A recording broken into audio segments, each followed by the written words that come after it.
설교 시작하겠습니다. 우리 지난주에 제가 이제 한 주 만에 다 담지 못해서 지난주에는 예화를 많이 들어서 우리 삶에 이런 영적 싸움들이 있다까지만 했고, 오늘은 그것이 우리에게 어떤 영향까지 끼치는가까지 준비했습니다.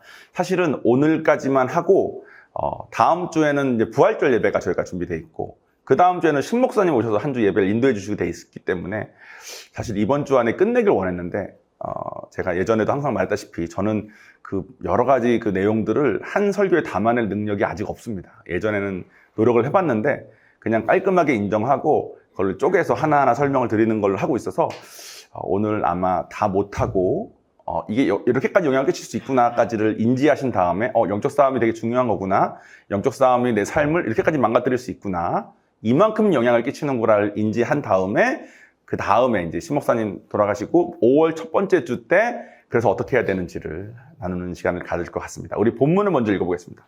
베드로전서 5장 8절 말씀입니다. 근신하라 깨어라 너희 대적 마귀가 우는 사자같이 두루다니며 삼킬 자를 찾나니. 아멘. 우리 눈에 보이지 않는데 깨워서 이런 게 있다는 걸 인지하고 살으라는 말씀입니다. 그리고 지난주에 제가 예화를 쭉 들려드렸습니다. 사단이 사자처럼 다닌다고 해서 우리가 막 가끔 여러분 뭐 기도원 같은 거 다니시거나 이런 거 하시다 보면은 사단이 막 드러나는 모습도 보시고 그러면 진짜 사자 같아요. 진짜 무서워요. 그런 걸 볼 수도 있습니다. 근데 그것도 사단은 성경에 나온 것처럼 속이는 애들이기 때문에 다 속이는 거예요. 사실 주님의 자녀인 우리 입장에서 사단은 별거 아닙니다. 주님께 속해 있는 한 별거 아닌데 얘네들은 우리를 속여야지 마치 얘네가 주님이랑 비슷한 능력이 있는 것처럼 우리가 자꾸 속게 되고, 또 우리가 자꾸 겁을 먹어야지 신앙생활 똑바로 못하니까 그런 모습 보입니다. 근데 지난주에 제가 강조했던 내용은 뭐였냐면, 별거 아닌 놈이 무섭게도 속이지만 우리 삶에 정말 별거 아닌 것처럼 교묘하게 들어와서 속인다는 거예요. 그래서 우리가 교묘하게 들어오는 것을 우리가 잘 인지하고 살아야 된다는 내용을 얘기했습니다. 그래서 지난주에 제가 무슨 얘기했냐면, 마치 어린아이를 꼬실 때는 사탕을 주거나 혹은 강아지 사진 보여주면서 우리 집에 강아지인데 강아지 보러 갈래? 해서 아이를 유괴한 다음에 유린합니다. 그러니까 우리에게 좋아 보이는 것을 슬쩍슬쩍 보여주면서 그 좋아 보이는 것을 붙잡아서 빼낸다는 거예요. 근데 우리가 뭘 좋아하죠? 예전에 우리가 육체의 일 나눌 때 얘기했습니다. 우리는 억울한 거 좋아합니다. 억울함 느끼고 분내는 거 좋아하고, 뚜껑 여는 거 좋아하고, 남 시기하는 거 좋아하고, 교만한 자리에 쓰는 거 너무 좋아하고, 판단하는 거 좋아하고, 그리고 막 우리끼리끼리 당짓는 거 좋아하고, 무엇보다도 성경에 뭐라고 말씀하셨건 상관없이 내 방법대로 사는 거 좋아합니다. 그러니까 그 좋아하는 것을 사단이 자꾸 건드려요. 남보다 앞서면 좋으겠는 그 마음을 자꾸 건드리고, 내가 조금 뭐 당하면 이거를 부풀려서 어떻게든 해야 되겠고, 내 방법으로 어떻게든 막 공격을 해서라도 날 보호해야 되겠다고 속이고, 그러니까 우리 삶이 자꾸 그렇게 자꾸 망가집니다. 그리고 그거의 결과가 지난주에 제가 말씀드린 게 뭐냐면, 사탕과 강아지 사진으로 아이를 유괴한 것처럼 우리를 교회로부터 떨어뜨립니다. 목사님, 하나님은 좋은데 목사님 설교 때문에 내가 안 가는 거 아세요? 이런 거. 내가 다 좋은데 저 사람이 나한테 한마디 하는 것 때문에 교회 안 가는 거 아세요? 다 그런 거예요. 하나님에 대해서, 하나님 만난 다음에, 특별히 성령 받은 다음에는 하나님에 대해서 엄청난 분노를 가지기는 쉽지 않은 것 같아. 하나님께서 하나하나 이렇게 조금씩 알려주시니까. 물론 모든 게 다 해결되진 않지만 그래도 하나님은 선하신 분이시고 성령 하나님께서 내 안에서 선한 영향을 끼치기 시작하니까 그거에 대해서 부정하는 사람은 많이 없는 것 같고, 지금 이 자리에 앉아 계신 분은 제가 알기로는 대부분 받으셨기 때문에 아마 그 오해는 없을 겁니다. 근데 하나님 때문이 아니라 여러분이 좋아하는 거를 건드리는 겁니다. 야, 저 사람이 너한테 저렇게 말하면 안 되는 거 아니야? 이런 거. 그거 좋아하니까. 좋아하는 걸로 계속. 저는 교만한 자리에 서는 걸 되게 좋아했습니다. 지금도 깨어있지 않으면 바로 그 자리에 올라서는 게 저입니다. 판단 너무 잘하고요. 저는 뭐 처음에는 판단의 은사가 있나라고 생각까지 할 만큼, 딱 보면 알겠어. 저 사람은 딱 보면 알겠어. 이 사람도 딱 보면 알겠어.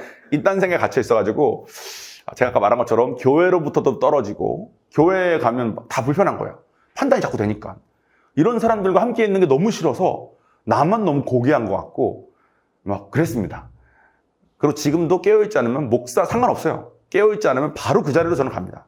그러니까 저는 항상 노력을 해야 돼요. 깨어 있어야 돼.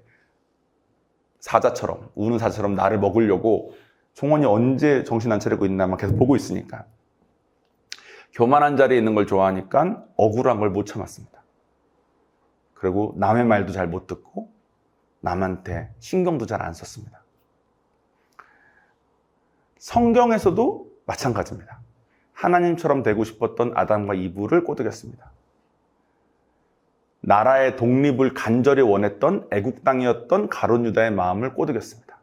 자기가 원하는 것과 하나님과 부딪혀도 제가 이거에 갇혀있는 사람과 상담을 해서 느낀 건데 철저하게 뭘 속였냐면 이거를 하나님도 원하신다고 속여놨더라고. 성경을 아무리 들이밀어도 그럴 리가 없다. 하나님이 이런 것을 싫어하실 리가 없다. 아니 성경에 쓰여져 있지 않냐? 네가 성경을 어떻게 다 이해하냐? 다른 구절을 보면 내 생각과 비슷한 구절도 있다. 뭐 이런 식으로. 그러니까 완전 속여 있는 거예요. 그러니까 우리가 어렵습니다. 깨닫기도 어렵고 저도 제가 교만한 거 인정하는데 한 20년은 걸린 것 같아요. 그 말은 신앙생활한 지 한 25년 됐으니까 몇 년 안 됐다는 뜻이겠죠. 교만이 너무 좋아요. 교만 막 미칠 것 같아. 이걸 좋아하니까 사단이 계속 건드립니다. 여러분들은 우리 지난번에 육체일 우리 설교했을 때 여러분 다 속하지 않은 사람은 아무도 없었는데 여러분들은 뭐 좋아하십니까? 그럼 아마 사단이 그 좋아하시는 것을 계속 건드렸을 겁니다. 그래서 결론적으로 교회로부터 떨어지고 하나님과 관계도 이상하게 비꼬아지고 고립됐을 겁니다. 그리고 아마 섭섭하고 억울하고 내가 원하는 대로 안 되니까 괴롭고 그런 상황에 우리가 다 있었을 겁니다. 사단은 또 우리가 좋아하는 것도 건드리는데 우리의 약점도 건드립니다. 약점은 왜 건드리냐면 약점엔 반응이 빨리 나오거든요. 어떤 상처가 있는 사람은 그 상처를 건드립니다. 그러면 격렬하게 반응해요. 예를 들어서 돈으로 고생을 좀 많이 해본 사람은 교회에서 다른 건 다 괜찮은데 돈 얘기만 나오면, 헌금 얘기만 나오면 격렬하게 반응할 수밖에 없습니다. 내가 봉사하는 건 괜찮은데 돈은 좀. 근데 돈에 대한 상처가 있어서 이해가 돼요. 공감은 되지만 그것 때문에 그 사람이 교회로부터, 하나님으로부터 멀어지게 된다는 거예요. 저는 두려움이 많습니다. 제가 두려움이 왜 많은지는 아직 하나님한테 온전히 조명받지 못해서 저의 두려움의 근본은 제가 잘 모르긴 하는데 저는 두려우니까 저는 주로 회피합니다. 그래서 저희 아버지는 강박이 좀 있으시거든요. 그러니까 아버지 입장에서는 회피하는 제가 너무 못마땅한 거야. 남자가 사나답게 붙어야지. 넌 왜 도망가냐? 도망갈 때 그냥 도망갈 수 없으니까 이 말 저 말 대충 하고 빠집니다. 그럼 이 말 저 말 대충 하는 것이 다 거짓말 아니겠습니까? 회피의 목적으로 말했으니까. 그러니까 신뢰도 잃고 제 삶이 점점 망가져요. 근데 사단이 제가 좋아하는 교만도 건드리고 제가 약점인 두려움도 건드립니다. 여러분들도 아마 그렇게 계속 유린되었을 거예요. 여기까지가 지난주의 내용입니다. 근데 오늘은 무슨 내용을 할 거냐면 이 내용을 할 겁니다. 저는 그러고 한 45년 살았어요. 그러니까 회피하는 게 너무 익숙해. 그리고 저만 알고 있는 회피할 수밖에 없는 이유도 있습니다. 그러니까 죄책감으로 연결되지도 않습니다. 성경에 뭐라고 말을 해도 나의 회피하는 이 두려움은 하나님이 도와줘야 될 부분이지 내가 뭐 할 수 없는 것 같아요. 그렇게 속아 있습니다. 지난주에도 어떤 자매랑 상담하는데 자매가 받은 상처가 있었습니다. 그 상처가 조금만 건드려줘도 정말 아플 것 같아요. 공감은 됩니다. 그리고 그 자매의 말도 그 부분은 어쩔 수 없다였습니다. 그러니까 제가 너무 똑같으니까 제가 잘하고 있는 게 없으니까 할 말도 별로 없더라고. 그래 맞다. 우리가 다 그런 약점이 있다. 그런 약점을 사단이 건드리길 원한다. 근데 너무 오래됐고 이건 하나님이 도와줘야만 될 것 같으니까 여기서 나올 생각을 잘 못하는 것 같아요. 그래서 하나님이 저희 교회는 아예 아담과 이브도 모르시는 분들도 몇 분 계셨어가지고 제가 예전에는 기본적인 성경 지식을 좀 안다는 전제에 설교를 하다가 요즘은 저희가 교회에서 설교한 내용만 말하는데 지금 내용은 모르시는 분이 좀 있을 수 있습니다. 어떤 연못에 물이 동할 때 그걸로 들어가면 몸이 낫게 해주는 연못에 38년 동안 아팠던 병자가 있는데 예수님이 그 병자한테 가서 처음 물은 첫 마디가 뭐였냐면 네가 낫기를 원하냐였어요. 그 말이 이 말인 겁니다. 너무 오래됐으니까 저한테 하나님께서 종원아 내가 너한테 뭐 하나 줄게 뭐 원해 그러면 저는 저의 두려움을 없애달라는 거는 별로 우선순위에 있지 않습니다. 다른 거 원하지. 항상 우선순위에 후순위로 밀려있어. 정말 원하지 않는다는 거죠. 왜냐면 내가 이렇게 너무 오래 살아가지고 익숙해. 이걸로 얻는 손해 많이 경험해 봤고 이걸로 얻는 손해 나름의 방법으로 이렇게 해결책도 있고. 그러니까 하나님과 갈 때도 두려움과 연결되거나 교만과 연결되면 제가 항상 나름의 방법으로 적당히 하고 얼머무리고 넘어갔던 것 같습니다. 그리고 아마 저만 그러지 않을 겁니다. 여러분들도 다 여러분이 좋아하시는 육체의 일이 있고 여러분의 약점이 있을 겁니다. 근데 우리가 모르는 게 있어요. 그 모르는 것을 오늘 제가 말씀을 드리겠습니다.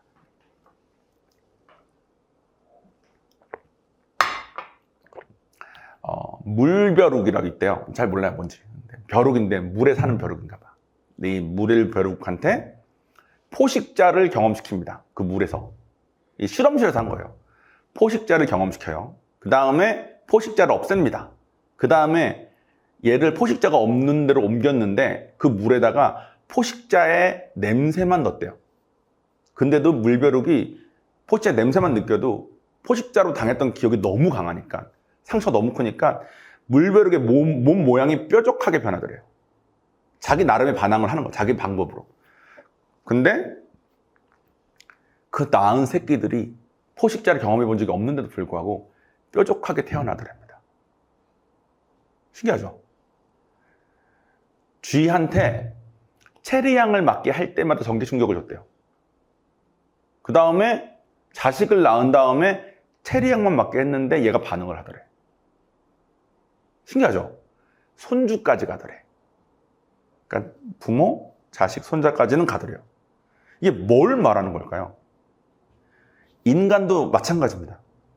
요즘 자폐 많습니다. ADHD도 많고 조울도 많은데 정확하게 이것이 어디서 왔는지에 대한 연구가 다 끝나진 않았대요. 근데 이게 유전인 건 알고 있답니다, 사람들이. 근데 공부를 되게 열심히 하고 있대요. 워낙 요즘 사회적 문제가 많으니까. 공황장애 이런 것들. 근데 현재까지 나온 결과로는 학대받은 여자에게서는 자폐가 나올 확률이 아주 높답니다. 그러니까 아내가 학대를 받고 자란 사람인 경우에는 자폐가 나온대요. 왜인지는 모르는데. ADHD는 이거랍니다. 어떤 사람이 나를 공격해요. 그러면 뇌는 둘 중에 하나를 선택한답니다. 도망가든지 싸우든지.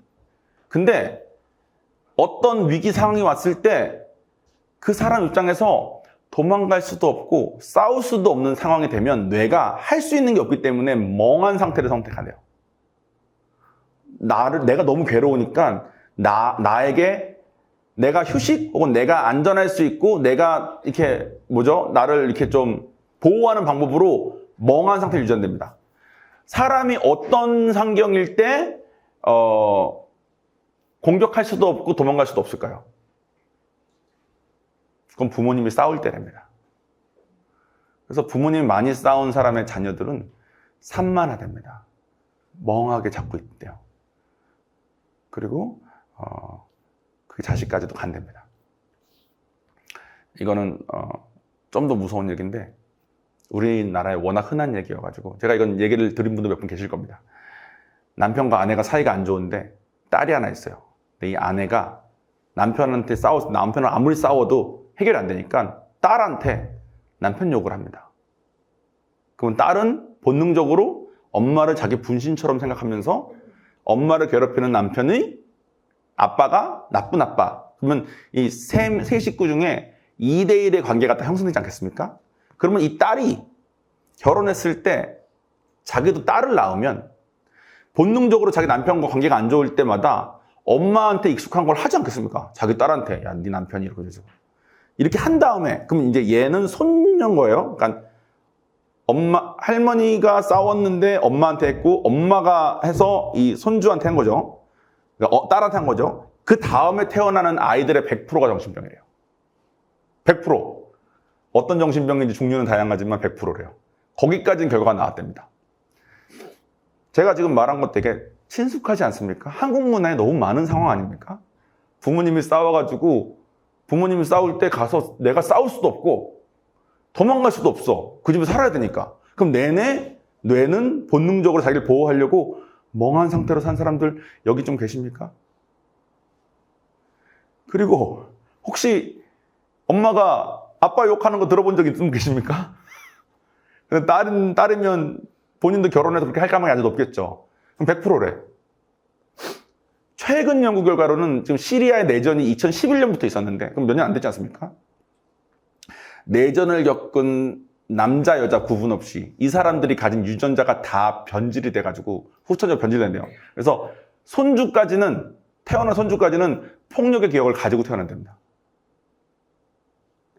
그럼 사단이 이제 무엇을 하는지가 좀 보입니까, 여러분? 사단은 몇 천 년 동안 노하우를 가진 애들이에요. 저는 45년 살았습니다. 40살만 넘어도 불혹이래. 뭐 좀 알고 좀 아는 척하고 사는 거래요. 함부로 혹하지 않는 게 불혹이랍니다. 저는 원래 교만해서 불혹이었는데 40대니까 이제 진짜 불혹이 된 거죠. 그러니까 제가 생각할 때는 난 좀 아는 것 같아. 근데 사단은 몇 천 년 동안 사람을 어떻게 망가뜨리는지를 정확하게 알고 있습니다. 그래서 상처가 있을 때 그 상처를 해결하지 않으면 그 자녀가 어떻게 되는지 알고 있습니다. 그 사람만 망가지는 게 아니에요. 자녀도 망가져. 그리고 여러분의 부모님이 망가진 부분을 여러분이 가지고 태어났을 겁니다. 대를 이어서 계속 망가뜨립니다.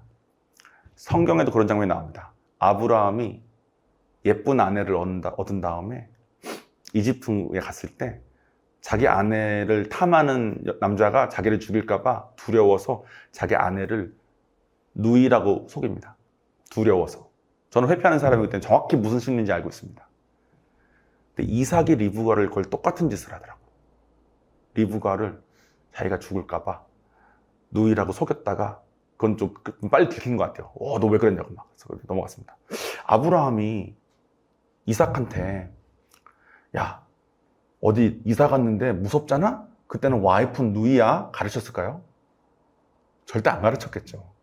그럼 이게 어디서 왔을까요? 우리가 아직 충분히 공부되지 않아서 알지는 못하지만 지금 통계적으로 전달된 사단의 망가뜨림이 대를 이어서 계속 전달되는 겁니다. 그래서 그거를 신 목사님은 가게에 흐르는 저주라고 표현하시더라고요. 제가 여기까지 설명드렸으면 아마 여러분 머릿속에 여러분 집안에 흐르는 저주들이 보일 겁니다. 제가 인카운터를 지금도 하고 있고 열심히 하고 있지만 부서지지 않고 예수님 필요하지 않은 상태로 사는 사람이 단 한 명도 없더라고요. 제가 중학생부터 80 중반까지는 해봤거든요. 단 한 명도 못 봤습니다. 부서지지 않은 사람. 그래서 저는 정말 자신 있고 과감하게 복음을 전할 수 있었어요. 당신 예수 필요합니다. 당신 망가지지 않았습니까? 나의 망가지면 돈 벌면 해결될 것 같은데 그러면 재벌들이 왜 자살을 하겠습니까? 나의 망가지면 명예면 될 것 같은데 그러면 연예인들이 왜 자살을 하겠습니까? 왜 뭘 이룬 사람들이 하겠습니까? 우리의 삶은 녹록하게 쉽지 않습니다. 그리고 이 세상에 권세 잡고 있는 사단이 우리를 이게 자꾸 때 우는 사자가 왜 울까요? 배고프면 울겠죠. 막 견디지 못해서 막 으르렁거리면서 뭐만 보이면 잡아먹으려고. 그런 마음으로 우리 한 명 한 명을 다 보고 있으면서 각 사람이 가진 상처, 각 사람이 가진 약점을 또 좋아하는 그 육체의 일을 계속 건드립니다. 그래서 나는 평생 이러고 살았는데 이렇게 생각하게 만들어서 그 본인도 망가뜨리고 그 본인의 자식들도 망가뜨린대요. 여러분 선조에게 무슨 일이 일어나는지 좀 아십니까? 모르지 않습니까? 저는 저희 엄마 아버지가 어떤 상처 갖고 태어났는지 잘 모릅니다. 저도 잘 모르죠. 저도 제가 왜 이렇게 두려운지 모르겠어. 근데 뭐만 하면 너무 두려워. 막 도망가고 싶어. 도망갈 수 없을 때 뭐 이 말 저 말 하고 정말 도망갈 수 없을 때는 멍 때리는 겁니다. 그리고 제 자식에게서 그걸 봅니다. 산만하고 멍 때립니다. 두려워하고 회피하고. 제가 준 거죠. 주고 싶어 준 게 아니라 전달된 겁니다. 그래서 그 두 남자랑 살고 있는 제 아내한테 미안할 때가 있습니다. 너무 똑같은 걸 계속 망가져 있으니까.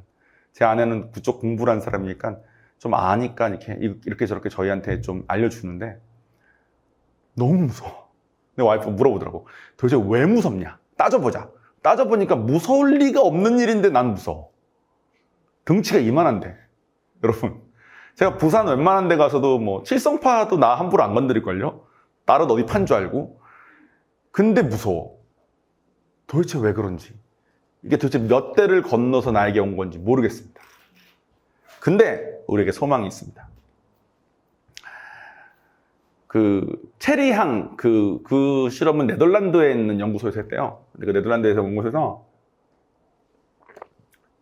체리향으로 이렇게 전기 충격을 준 애에서 태어난 애들이 다 체리향에 반응을 하는데, 일부는 그냥 좁은 데서 계속 살게 하고, 일부를 약간 넓고 자유롭게 다닐 수 있는 데서 그냥 살게 했더니, 넓고 자유롭게 산 애들은 죽을 때쯤에 엄청 호전된 뒤에 죽더래요. 우리가 자유롭게 살 수 있으면, 그러니까 제가 두려움이 있는데 안 두려워도 되게 살 수만 있으면, 어떤 상처가 있는데 그 상처가 있어도 괜찮게 살 수만 있으면 호전이 가능한 문제더래. 근데 우리가 성경에서 말하는 내용이 진리가 너희를 자유케 하리라 아닙니까? 그거는 단순히 죽음 뒤에 천국 갈 수 있다는 내용뿐만 아니라 우리가 이 세상을 살면서도 진리 안에 거하면 자유로울 수 있다는 거예요. 근데 사단은 그 꼴을 못 보니까, 또 몇천 년 동안 쌓인 노하우가 있으니까 자유가 없는 방향으로 계속합니다. 우리 믿는 성도들한테 제일 주는 건 이거죠. 뭐 죄 지을 때마다 죄책감 주고. 그 어떤 자매가 죄를 뭐 졌어요. 얘기를 했어. 자매 입에서 처음 나온 단어가 그거였습니다. 다신 안 지으려고요. 그래서 내가, 그러면 망해. 죄인이 죄 짓는 게 당연한 건데 죄 지으면 용납하시는 하나님한테 가야지. 네 힘으로 다신 안 지을 쪽으로 가면 이길 수 없어. 근데 사단은 그렇게 속여. 사단은. 그러니까 성경 말씀을 더 배워야 돼. 하나님은 용납하시는 분. 하나님이 이스라엘 백성을 얼마나 오래 참았는지를 배워야 돼. 그래서 우리에게도 소망이 있어. 우리는 결정적으로 막 결국 바벨론에 넘어가고 이런 장면만 자꾸 생각나니까, 내가 죄를 자꾸 지으면 또 지으면 바벨론에 포로 될 것 같이 느껴지는데, 포로 되기 전에 얼마나 오랜 기간을 이분이 참고 기다려줬고 기회를 줬는지를 봐야 돼. 하나님을 알면 우리 갈 수 있어. 그래서 완벽을 꿈꾸는 분들 계십니까 혹시? 나는 실수 잘 안 해. 저희 아버지는 강박이 있으시기 때문에 그게 좀 있으십니다. 저희 아버지는 이제 나이가 좀 드셨으니까 손 이런 게 좀 이렇게 하시잖아요. 그래서 저희 교회에서 한번 식사를 하는데 사발면을 다 먹었나? 사발면을 한번 쏟으셨어요. 사발면은 저도 썼습니다. 여러분들도 사발면 써도 있지 않습니까? 저희 아버지가 이 사발면 써졌다는 사실 때문에 막 이걸 감당을 못 하시는 걸 내가 옆에서 본 거예요. 그래서 우리 아버지 이게 너무 힘드신 거야. 감당이 안 된 만큼. 자유가 없는 거죠. 자유가 없는 거예요. 저는 억울함 때문에 되게 힘들었던 사람 아닙니까? 예전 제 설교 들으신 분은 기억나시겠지만, 제가 미디어 팀을 하는데, 제가 미디어 팀장을 한 15년인가 했습니다. 하면서 20년?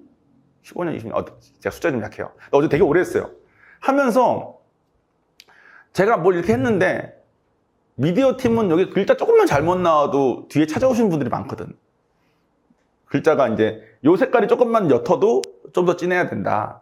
이 글씨 여러분 여기 바탕 이 검은 라인 들어간 거 보이십니까? 이거 다 이제 의견 때문에 한 겁니다.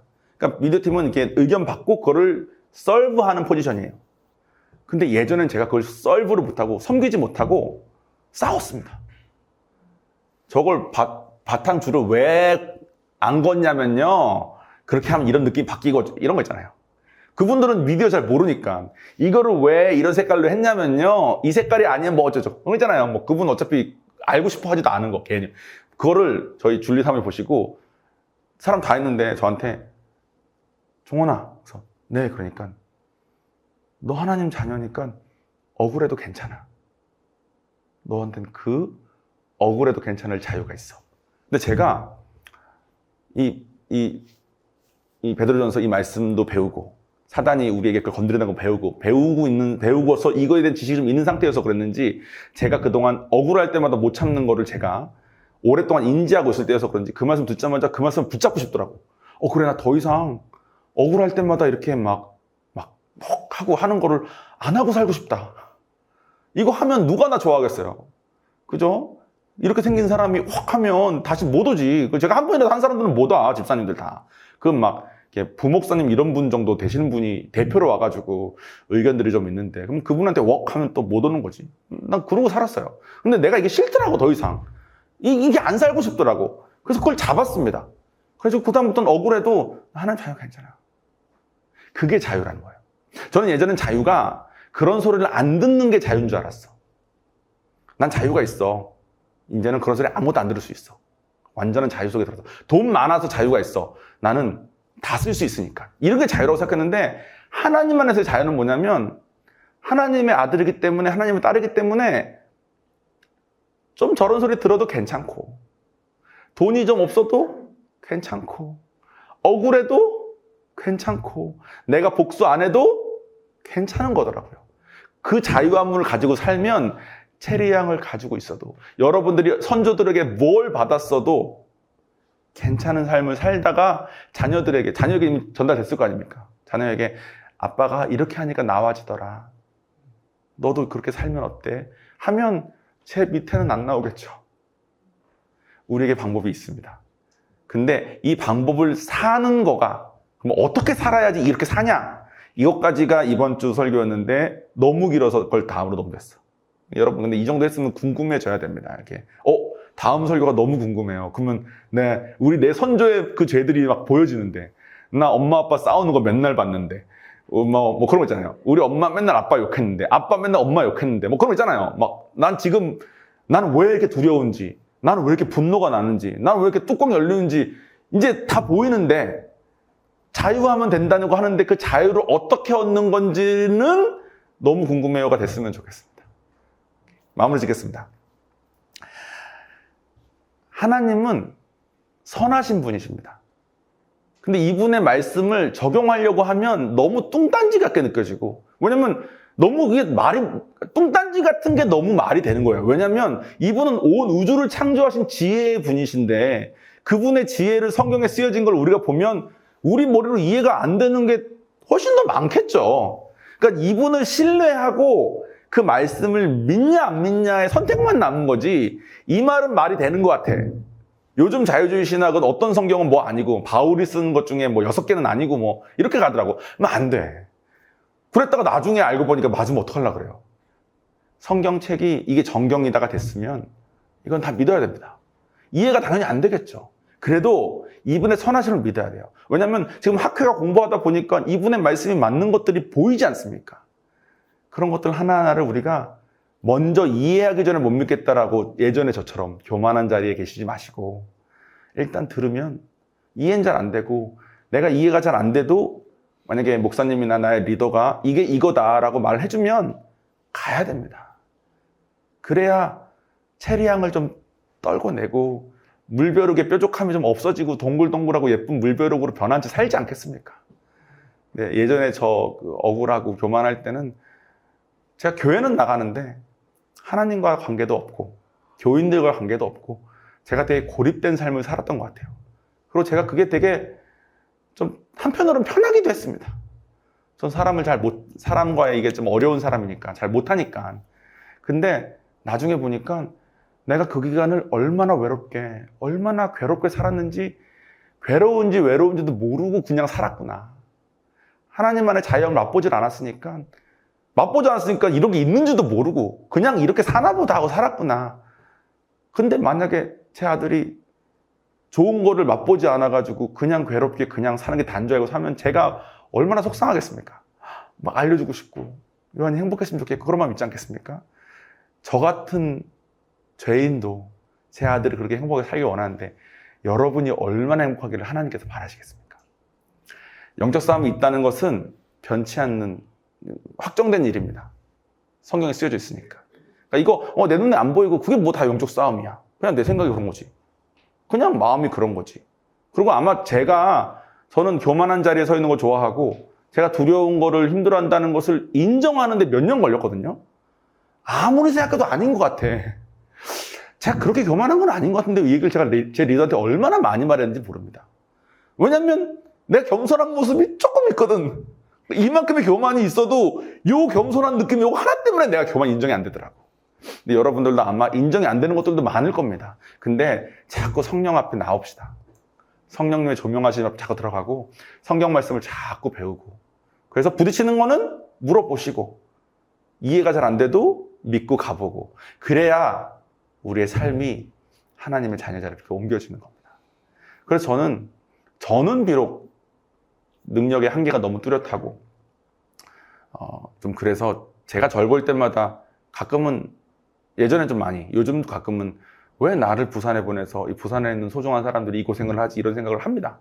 근데 하나님을 바라보면 별로 걱정은 없어요. 저분이 저 같은 사람도 바꾸었으면 이분들 중에 나보다 심한 사람은 없어 보이기 때문에 누구나 된다. 내가 이 믿음은 있습니다.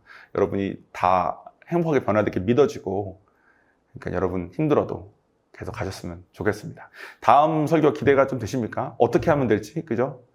기도하겠습니다.